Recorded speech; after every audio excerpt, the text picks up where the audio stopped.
주간 제가 이 찬송을 들으면서 얼마나 가슴이 떨리고 감격이 되었는지 모릅니다. 오늘 설교 제목이 다시 복음 앞에 내 영혼 선회입니다. 복음 앞에 여러분의 영혼을 세우는 시간 되시기를 바랍니다. 오늘부터 대림절이 시작됩니다. 성탄절 이전 4주간을 대림절이라고 합니다. 이 땅에 구세주로 오신 예수님을 찬양하는 기간입니다. 2000년 전 이 땅에 아기 예수로 오신 예수 그리스도께서는 우리들에게 생명의 복음을 선물해 주셨습니다. 이 기간 동안 우리 성도들은 예수님께서 전하신 복음 앞에 다시 여러분의 영혼을 세우는 기간이 되시기를 바랍니다. 그래서 오늘부터는 예수 그리스도에 관한 말씀만을 가지고 설교를 전하려고 합니다. 오늘 성경 말씀은 복음 앞에 서서 다시 결단하고 자신의 영혼을 주님께 드리는 사람들의 이야기입니다. 예수님이 그 두 제자가 엠마오로 가고 있었을 때 일입니다. 엠마오는 예루살렘에서 11km 떨어진 거리입니다. 아주 가까운 거리이기에 걸어서 3시간 정도면 충분한 비교적 가까운 마을입니다. 날은 저물어 가고 있었습니다. 성경은 두 사람 중 한 사람의 이름이 글로바였다고만 밝히고 있습니다.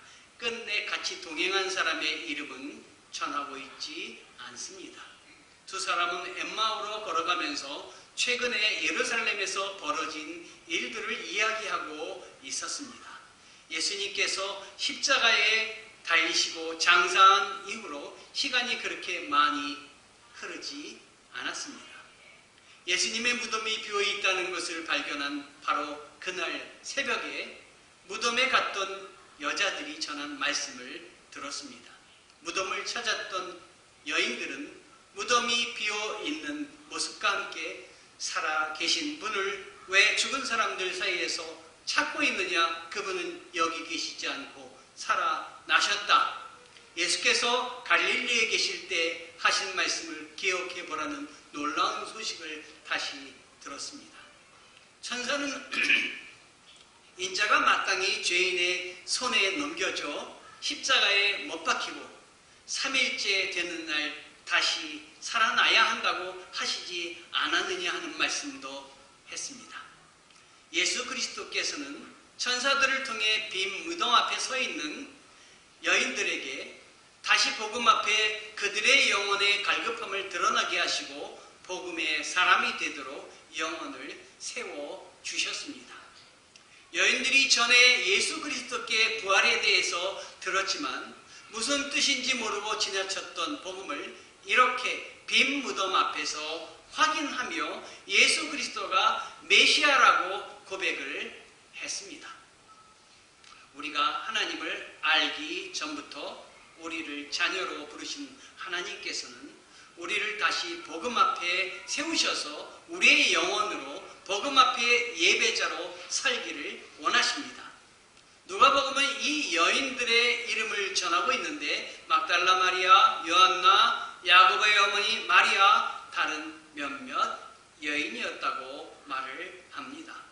하나님께서는 제자들을 세우기 앞서서 여인들을 세우고 쓰셨습니다. 여기 계신 우리 여자 성도님들도 하나님 앞에 여러분 가정을 위해서 먼저 쓰임받는 여러분 되시기를 바랍니다. 이 놀라운 사실을 들은 여인들은 바로 제자들에게 먼저 전했습니다. 제자들은 예수님께서 십자가에서 잃어버린 상황, 예수님을 십자가에서 잃어버린 상황입니다. 돌아가신 후에 모든 사명과 소명을 잃어버리고 그들은 숨어 있었습니다. 여인들이 다시 복음 앞에 자신의 영혼을 세우고 나서 제일 먼저 달려간 것이 제자들이 있던 집입니다. 이것은 제자들의 영혼도 일으켜서 다시 복음 앞에 세워서 회복시키려는 주님의 놀라운 계획이 그들을 그곳에 보내셨기 때문입니다. 여인들이 다시 복음 앞에 자신의 영혼을 세우고 간 것, 이것은 하나님의 은혜였듯이 우리 앞에 계속 우리를 세우려고 하시는 하나님의 은혜를 붙잡으시기를 바랍니다. 오랫동안 예수님과 동고동락했던 제자들이 아닙니까? 여인들이 전한 복음을 듣고 그 복음 앞에 다시 자신들의 영혼을 노출시키는 순간입니다. 당연히 감사와 찬양을 하고, 그리고 우리 예수 그리스도의 사랑과 부활을 그리고 인정하고 감사함으로 받아야 되는데, 어처구니 없게 이 여인들이 전한 예수의 복음을 받지 못했습니다. 오히려 어처구니 없게 생각하고 믿지 않았다고 성경은 우리에게 전하고 있습니다. 성도 여러분, 어느 누구도 성령의 도우심이 없이는 예수 그리스도를 주로 고백할 수 없으며 하나님을 예배하는 예배자로 세워질 수가 없습니다. 그러므로 우리는 예배자로 세워지기를 위해서 원하는 사람이 있다면 기도해 주어야 됩니다. 중보 기도의 능력은 참 큽니다. 여러분, 기도해 주시길 바랍니다. 지난 한 주간 설교 말씀을 준비하면서 시작하면서 불렀던 찬송이 떠올랐습니다. 다시 복음 앞에 내 영혼 선해. 이 찬송이 큰 은혜와 도전을 저에게 주었습니다. 그 가사의 내용을 아까는 들었지만 이번에는 한번 제가 읽어드리겠습니다. 많은 이들이 말하고 많은 이들이 노래하지만 정작 가진 않는 길, 두려운 생각보다 많이 힘들고 험한 길보다는 그저 말로만 가려기에 점점 멀어져만 가네. 내게 생명 주었던 그 길 점점 이용하려 하네. 내게 사랑 주었던 그 길 다시 복음 앞에 내 영혼 선해. 주님 만난 그때 나 다시 돌아가 주님께 예배드리며 다시 십자가의 길 걸으리. 그렇게 오랫동안 따라다닌 제자들이었지만 위기에 처한 자신들의 상황 속에 다시 던져진 복음 앞에 자신의 영혼을 세우지 못했습니다. 주님께서 다시 복음 앞에 베드로도 세울 기회를 주셨습니다. 베드로는 다시 복음이 자신 앞에 전해질 때 어떤 모습으로 복음을 받았을까요? 비록 마지막에 배신하긴 했지만 그래도 수제자이며 그래도 십자가 끝까지 달리실 때 쫓아갔던 수제자이며 통곡까지 했던 베드로가 아니었습니까? 모든 사람이 두려워 숨어서 집에 꼼짝 않고 있었어도 베드로는 무덤으로 달려갔습니다.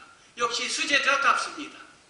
예수님을 따라다니며 수도 없이 들었던 부활의 복음 앞에 다시 눈앞에 그는 서서 확인을 하게 되었습니다. 부활하신 현장에서 다시 복음 앞에 자신의 영혼을 세우고 확인하는 거룩한 순간이 그에게 찾아왔습니다. 여인들로부터 전해들은 부활의 복음을 듣고 비록 무덤으로 달려갔지만 그는 복음 앞에 서 있는 것 그 자체가 전부였습니다. 베드로는 몸을 굽혀 안을 들여다보고 고운 305분만 놓여있는 모습을 보았지만 그도 이상하게 생각하며 돌아갔다. 누가복음 24장 12절은 전하고 있습니다.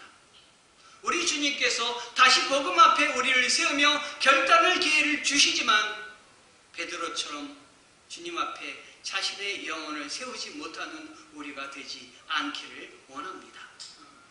예수 부활의 복음은 12제자 외에 또 다른 제자들에게도 전해졌습니다. 12제자뿐만 아니라 따르던 많은 제자들 역시 다시 복음 앞에 자신의 영혼을 세울 기회를 부여받습니다. 예루살렘을 떠나 엠마오로 가고 있는 두 제자들에게도 기회가 주어집니다. 왜 두 제자가 엠마오로 가고 있는지 알 수는 없지만 여러 곳을 통해서 고향을 향해 가고 있다라는 이야기도 전해집니다. 이 두 사람이 예루살렘을 떠난 것으로 보아 이제 예수님을 따르던 제자들에게 박해가 시작되었다. 이를 피해 흩어지기 시작했다는 생각도 듭니다. 그러나 그때까지도 예수님의 12제자들은 예루살렘을 떠나지 않고 머물러 있었던 것을 보면 예수를 따를 모든 희망이 사라져서 이 엠마오로 떠났다고 생각해야 될 것 같습니다. 길을 가면서 두 제자는 최근에 예루살렘에서 일어났던 예수님에 관한 이야기를 가지고 둘 사이에 토론을 하기 시작을 했습니다. 그때 한 사람이 다가왔는데 그분은 예수님이었습니다. 그들과 걸으며 대화를 나누었지만 눈에 가려져서 자기 옆에 있는 예수님을 그들은 알아보지 못합니다. 예수님께서 그들에게 물으십니다. 무슨 이야기를 그렇게 서로 주고받고 있습니까? 그 순간 두 제자의 얼굴에 슬픈 기색이 맴돌았습니다. 두 제자가 오히려 예수님께 반문을 합니다. 이 모습은 우리의 모습이 아닌가 하는 생각이 듭니다. 예수님이 우리 곁에 있지만 알지 못하고, 예수님이 내 대화를 듣고 있지만 듣지 못하고, 예수님이 함께 계셨는데도 그때는 알지 못하고 나중에 알게 되는 것들이 우리에게 얼마나 많이 있었습니까? 예수님은 그들의 말을 듣습니다. 보아하니 예루살렘에서 오시는 것 같은데 최근에 예루살렘에서 무슨 일이 있었는지도 모르시고 계십니까? 예수님은 그 일을 전혀 모르는 것처럼 대체 무슨 일이 있었습니까? 라고 대답을 했습니다. 두 제자가 이렇게 말합니다. 나사렛 예수에 관한 일인데 그분은 하나님과 백성들 앞에서 행동과 말씀에 능력이 있는 예언자셨습니다. 그런데 대제사장들과 지도자들이 그분을 십자가에 못 박아 죽였습니다. 우리는 그분이 이스라엘을 구원하실 메시아라고 기대했었습니다. 지금 이 일이 일어난 지가 3일째입니다. 우리 중에 어떤 여자들이 오늘 아침 일찍 무덤에 갔었는데 예수님의 시신을 보지 못했고 예수님께서 살아나셨다고 말하는 천사를 보았다고 합니다. 우리와 함께 있던 제자들이 무덤으로 갔었는데 그 여자들이 말한 대로 무덤은 비어 있었고 예수님은 볼 수 없었다고 합니다. 이 이야기를 들으신 예수님은 참 답답하십니다. 어찌 두 분은 예언자들의 글을 믿지 않으십니까? 예언자들의 글에 그리스도가 고난을 받고 그의 영광에 들어가야 한다고 나와 있지 않습니까? 이렇게 말하시면서 예수님은 두 사람에게 메시아가 고난을 받는 것 그리고 죽는다는 것, 그렇지만 메시아는 죽지 않고 부활한다는 것을 일일이 말씀을 찾아주시면서 확인해 주셨습니다. 함께 걸어가다가 두 제자들은 가려던 엠마을 마을에 다다랐습니다. 예수께서 더 가시려고 했지만 두 제자들은 예수를 한사코 말렸습니다. 아직도 그들은 옆에 있는 사람이 예수 그리스도라는 것을 알지 못했습니다. 저녁이 다 됐으니 여기서 우리와 함께 하시지요. 날이 저물었습니다. 그래서 예수님께서는 그들과 함께 묵으려고 집에 들어가셨습니다. 예수께서 그들과 함께 상에 기대어 앉아 빵을 들고 감사 기도를 드리신 후에 떼어 그들에게 나눠 주셨습니다. 그제야 그들의 눈이 열려 예수 그리스도를 알아보게 되었습니다. 곧 예수께서 그들 앞에 사라지셨다고 성경은 적고 있습니다. 그제서야 두 제자는 서로에게 물었습니다. 길에서 그분이 우리에게 말씀하시고 성경을 풀어주실 때 우리 마음이 뜨거워지지 않았느냐? 이 두 제자는 이렇게 말하면서 부활을 확신하고 너무 기쁜 나머지 다시 예루살렘으로 돌아갔습니다. 가서 제자들에게 우리가 부활하신 예수님을 만났다고 전했습니다. 세 곳 영어 성경을 보면은 같은 시간에 즉시 1시간 이내에 일어나서 방금 떠나왔던 예루살렘으로 돌아갔다고 적고 있습니다. 저녁 식사를 먹고 나서 이미 날이 저물은 그 시간이었는데 1시간도 못 되어 그들은 다시 예루살렘으로 돌아가고 있었습니다. 엠마오 두 제자들이 다시 복음 앞에 내 영혼 세우신 주님 만난 것이 얼마나 귀했으면 애써 온 길을 쉬려고 왔던 그 고향 땅에 그 밤에 한숨에 달려서 예루살렘으로 다시 갔겠습니까? 생각해보면 우리가 예수님을 믿고 난 후에 우리의 삶의 방향이 바뀌었습니다. 내 생각대로 살던 삶에서 예수님을 따르는 삶으로, 넓은 길에서 좁은 길로, 이기적인 삶에서 이타적인 삶으로, 예전의 상황에서 새로운 상황으로 삶의 방향이 바뀌었습니다. 지금까지 예수님을 위해 산다고 하면서도 그분이 원하시는 나의 삶에 대한 진실한 성찰 없이 그냥 많은 사람들이 가는 길과 내가 원하는 길인 엠마오로 가는 길을 다녔던 사람들이 바로 내가 아닙니까?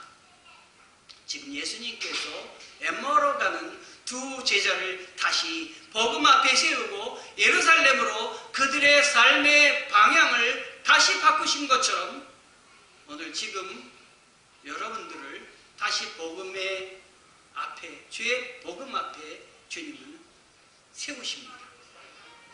예루살렘에 예수님의 십자가가 서 있는 예루살렘은 곳입니다. 거기는 편안한 곳이 아니라 고난이 기다리는 곳입니다. 거기는 성공이 보장된 곳이 아니라 수치와 모욕이 있는 곳입니다. 거기는 영광을 받는 자리가 아니라 자기를 희생하는 십자가의 자리입니다. 이 새로운 삶의 방향이 아직 우리 안에 자리를 잡지 못했습니다. 우리 주님은 굳은 음식을 먹을 때가 됐는데 아직도 너희는 옅은 음식 죽만 먹으려고 하느냐 말씀을 하십니다. 비단 엠마오로 가는 두 제자뿐이겠습니까? 엠마오로 돌아가려고 하는 두 제자의 삶의 모습은 우리 안에 도사리고 있다가 언제 뛰어나올지 모르는 것입니다.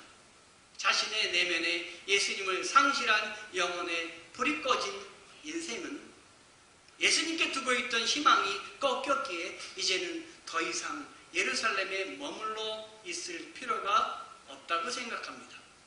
그래서 이제 그만 예루살렘을 떠나려고 합니다. 이제는 이 생활을 접고 내가 살고 싶은 그 편안한 곳으로, 내가 바라봤던 곳으로 돌아가겠다는 생각이 스물스물 밀려오기도 합니다.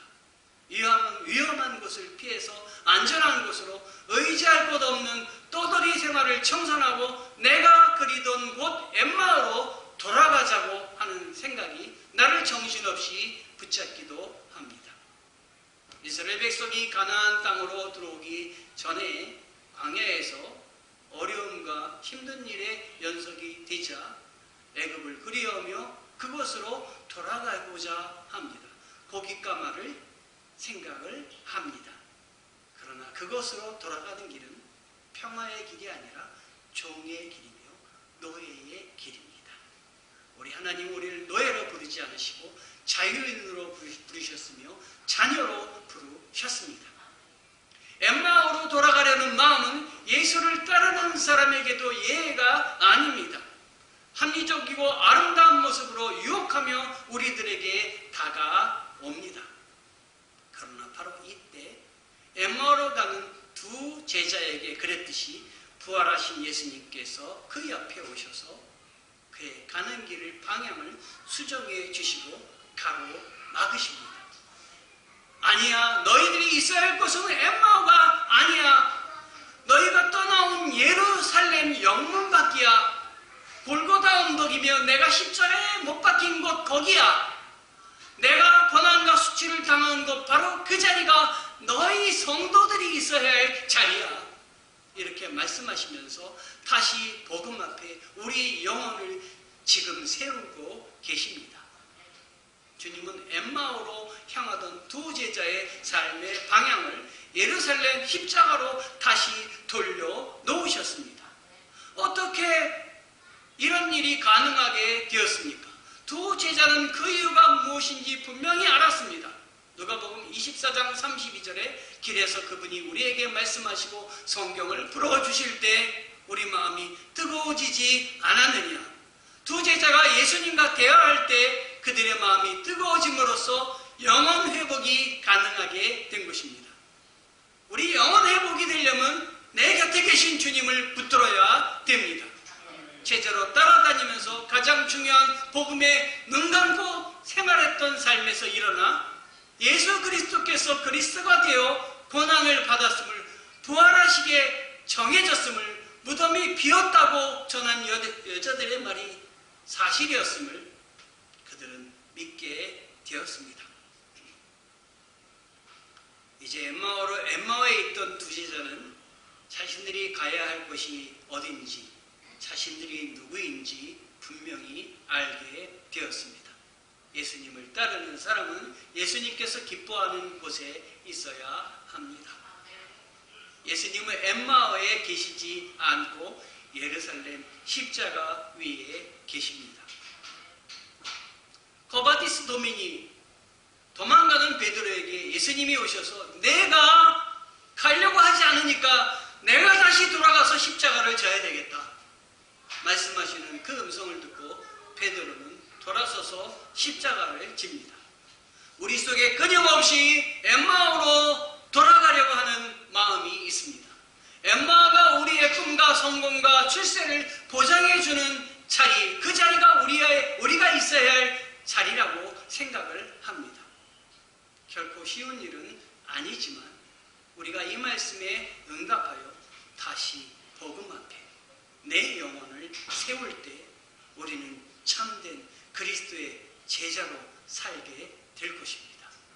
오늘 주님 앞에 우리의 영혼을 다시 세우시고 복음에 응답해서 나는 하나님의 사람입니다. 하나님의 백성입니다. 주를 위해서 예루살렘으로 즉시 뛰어가겠습니다. 결단하는 귀한 하나님이 기뻐하시는 성도들 되시기를 부탁드립니다.